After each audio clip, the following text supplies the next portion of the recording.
प्रश्न, वैदिक साहित्य का वर्णन कीजिए।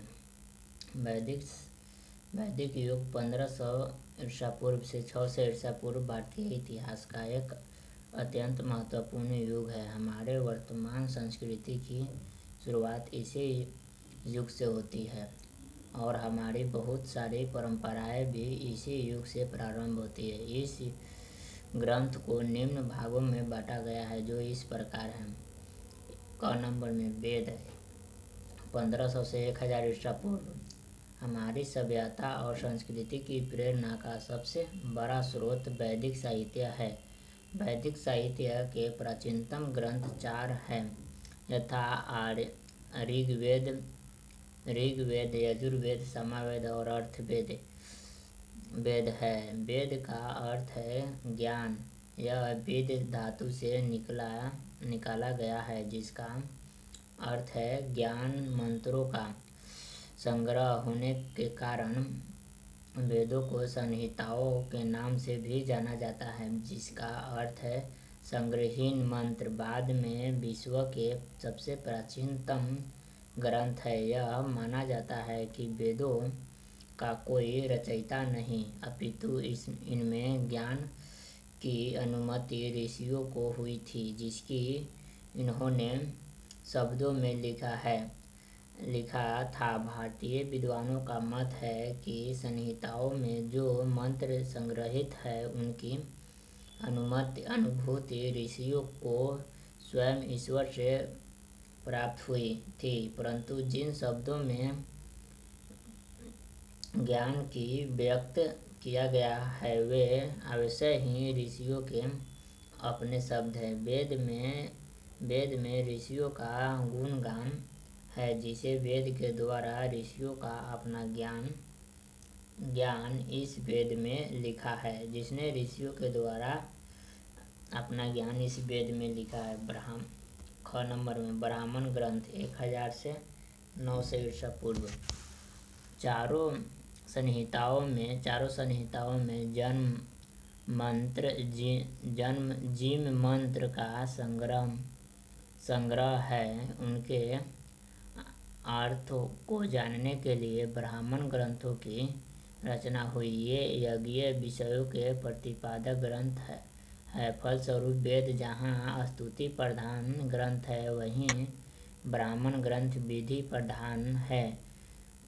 चारों वेदों के जो ब्राह्मण इस समय उपलब्ध है उनकी संख्या 16 है।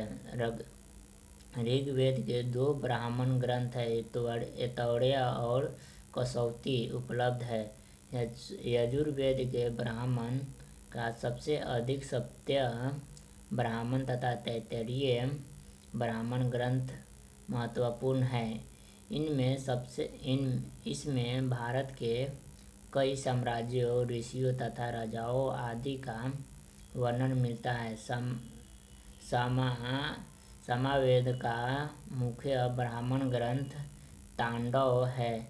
इस वेद के ब्राह्मण ग्रंथ पंचशील, षड्विश, अद्भुत एवं जैमिनी है।